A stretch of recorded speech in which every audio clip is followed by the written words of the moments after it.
The reason for different depth requirements is related to potential damage and accessibility.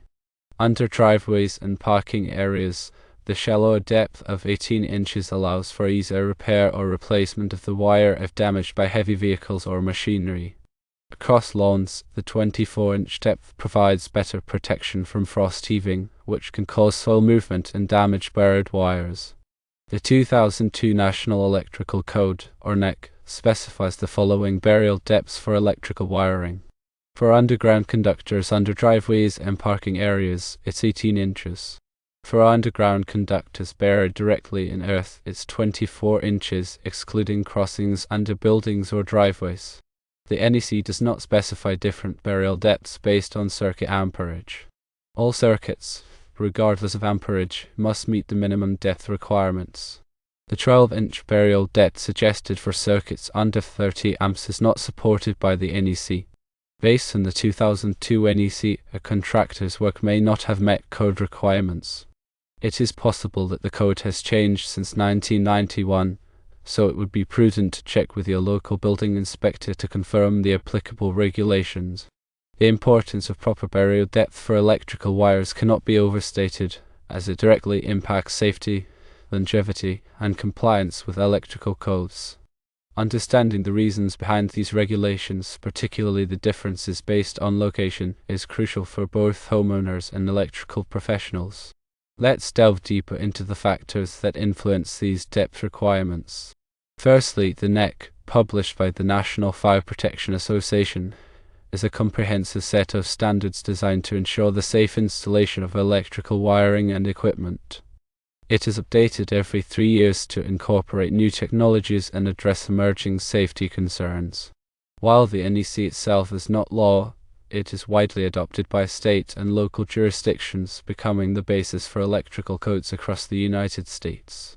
Secondly, the primary reason for varying burial depths is to mitigate the risk of physical damage to the electrical conductors.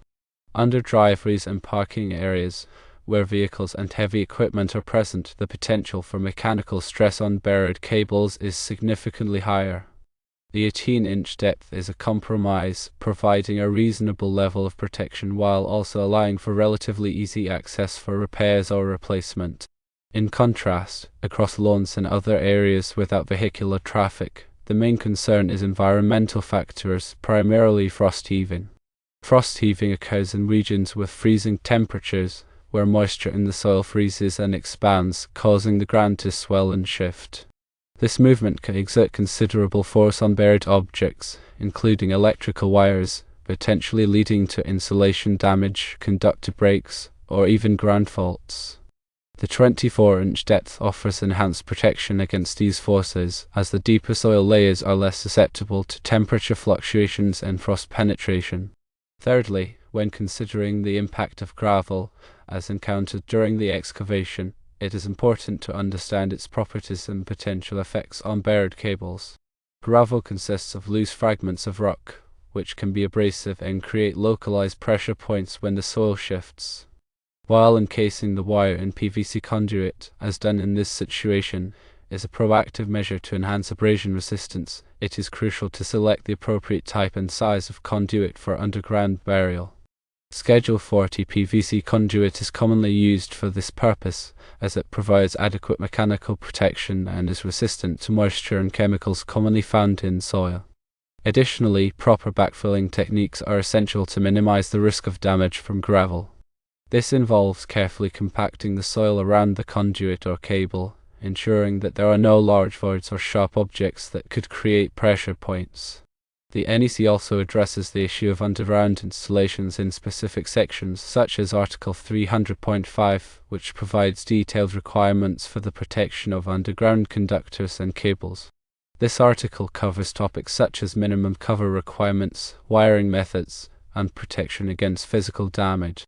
Understanding and adhering to these requirements is crucial for ensuring the safety and reliability of underground electrical systems. The concept of circuit amperage having an influence on burial depth is a misconception not supported by the NEC.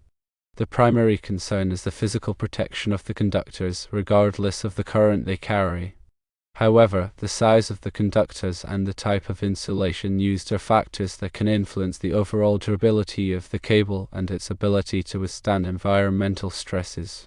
For example, larger conductors with thicker insulation may be more resistant to abrasion and mechanical damage than smaller conductors with thinner insulation.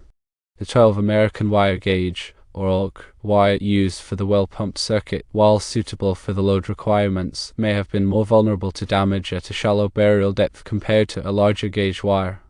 Therefore, while amperage itself does not dictate burial depth, the characteristics of the conductors and cables used are important considerations.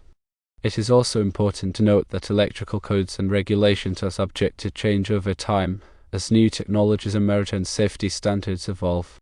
The NEC is updated every 3 years, and state and local jurisdictions may adopt these updates with or without modifications. Therefore, it is crucial to consult the most recent edition of the NEC and any applicable local amendments to ensure compliance with current requirements. In the specific case of the 1991 installation, it is possible that the burial depth requirements were different at that time. However, even if the installation met the code requirements in 1991, it is still advisable to bring it up to current standards if possible, especially if there are any signs of damage or deterioration. This is because older installations may not incorporate the latest safety features and may be more susceptible to failure or hazards. Furthermore, when evaluating the work of a contractor, it is important to consider their qualifications, experience, and adherence to industry best practices. While a contractor may be licensed and insured, it is still essential to verify their understanding of current electrical codes and their commitment to safety. Requesting references and reviewing past projects can provide valuable insights into their workmanship and attention to detail. In addition to the NEC, there may be other local regulations or utility requirements that apply to underground electrical installations. For example, some utilities may have specific guidelines for the placement of underground cables and the use of warning markers or tracer wires. It is important to consult with the local utility company and building department to ensure compliance with all applicable regulations. Maintaining accurate records of underground electrical installations is also crucial for future maintenance, repairs, and modifications. This includes documenting the location of cables, the type and size of conductors, and any other relevant information.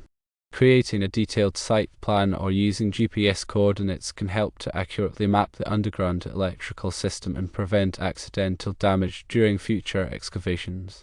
Finally, safety should always be the top priority when working with electricity. Before digging or excavating in any area where underground electrical cables may be present, it is essential to call the local one-call center to have the utilities located and marked. This service is free and can prevent serious injury or property damage. Additionally, always use appropriate personal protective equipment, such as insulated gloves and safety glasses, and follow safe work practices when handling electrical wires or equipment.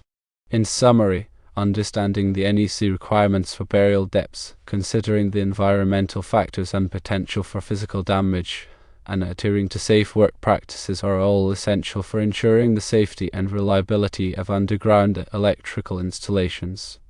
Consulting with qualified electrical professionals, staying up to date on code changes, and prioritizing safety will help to minimize the risk of accidents and ensure the long-term performance of the electrical system. Remember to always consult the latest edition of the NEC and local amendments for the most accurate and up-to-date information. Always prioritize safety and seek professional assistance when working with electricity. It is important to highlight several key areas to ensure a comprehensive understanding of electrical wire burial depths and related considerations. These areas encompass code requirements, environmental factors, installation practices, and safety protocols. Starting with code requirements, the NEC serves as the cornerstone for electrical installations in the United States, and its guidelines for burial depths are meticulously crafted to ensure safety and prevent damage to underground wiring. The specific sections of the NEC that address burial depths include Article 300.5, which provides detailed requirements for the protection of underground conductors and cables. These requirements vary based on several factors, including the location of the wiring, the type of wiring method used, and the voltage of the circuit. As previously mentioned, the NEC specifies a minimum burial depth of 24 inches for underground conductors buried directly in earth, while a reduced depth of 18 inches is permitted under driveways and parking areas. However, it is crucial to note that these are minimum requirements, and in certain situations, deeper burial depths may be necessary to provide adequate protection. Factors such as soil conditions, local climate, and the presence of heavy vehicular traffic can all influence the appropriate burial depth. Furthermore, the NEC also addresses the use of supplementary protective measures, such as encasing the wiring in conduit or using direct burial rated cables with enhanced mechanical protection. These measures can provide an additional layer of defense against physical damage and environmental factors. It is essential to carefully review the NEC and any applicable local amendments to determine the specific requirements for a given installation. Secondly, environmental factors play a significant role in determining the appropriate burial depth for electrical wiring. Frost heaving, as previously discussed, is a major concern in regions with freezing temperatures, as it can exert considerable force on buried objects. However, other environmental factors, such as soil moisture, soil composition, and the presence of corrosive substances, can also impact the longevity and performance of underground wiring. Soil moisture can contribute to corrosion of metallic conductors and can also degrade the insulation of non-metallic cables. Soil composition, including the presence of rocks, gravel, or other abrasive materials, can increase the risk of physical damage to the wiring. And the presence of corrosive substances, such as salt or fertilizer, can accelerate the deterioration of underground cables. To mitigate these environmental risks, it is essential to select wiring methods and materials that are suitable for the specific conditions at the installation site. Direct burial rated cables are designed to withstand the harsh conditions of underground environments, with features such as moisture-resistant insulation, corrosion-resistant coatings, and enhanced mechanical protection. Additionally, the use of conduit can provide an extra layer of protection against physical damage and environmental factors. Thirdly, proper installation practices are crucial for ensuring the long-term reliability and safety of underground electrical wiring. This includes careful excavation, proper bedding and backfilling, and the use of appropriate tools and equipment. Excavation should be performed with care to avoid damaging existing underground utilities. It is essential to call the local call center to have utilities located and marked before digging. The trench should be wide enough and deep enough to accommodate the wiring and any necessary conduit or protective measures. The bottom of the trench should be free of rocks, roots, and other sharp objects that could damage the wiring. Bedding refers to the layer of soil or sand that is placed in the bottom of the trench to provide a smooth and stable base for the wiring. The bedding should be free of rocks, gravel, and other abrasive materials that could damage the wiring. Backfilling refers to the process of filling the trench with soil after the wiring has been installed. The backfill material should be free of rocks, roots, and other sharp objects. The backfill should be compacted in layers to ensure that the wiring is properly supported and protected. The use of appropriate tools and equipment is also essential for proper installation. This includes cable pulling equipment, conduit benders, and other specialized tools that are designed to facilitate the safe and efficient installation of underground wiring. Fourthly, safety protocols are paramount when working with electricity, especially in underground environments. This includes wearing appropriate personal protective equipment, such as insulated gloves and safety glasses, and following safe work practices. Before working on any electrical circuit, it is essential to verify that the circuit is de-energized and locked out. This means that the power to the circuit has been turned off and that a lock and tag have been placed on the circuit breaker to prevent it from being accidentally turned back on. It is also important to use appropriate testing equipment to verify that the circuit is de-energized before working on it. When working in underground environments, it is essential to be aware of the potential for hazardous conditions such as confined spaces, contaminated soil, and the presence of other underground utilities. Confined spaces can pose a risk of asphyxiation or exposure to toxic gases. Contaminated soil can pose a risk of exposure to hazardous chemicals, and the presence of other underground utilities can pose a risk of electrical shock or explosion. It is important to take appropriate precautions to mitigate these risks, such as wearing appropriate respiratory protection, using shoring to prevent cave-ins, and calling the local call center to have utilities located and marked before digging. In conclusion, understanding the code requirements, environmental factors, installation practices, and safety protocols is essential for ensuring the safe and reliable installation of underground electrical wiring. By following these guidelines, you can minimize the risk of accidents and ensure the long-term performance of your electrical system. Always consult with qualified electrical professionals, stay up to date on code changes, and prioritize safety when working with electricity.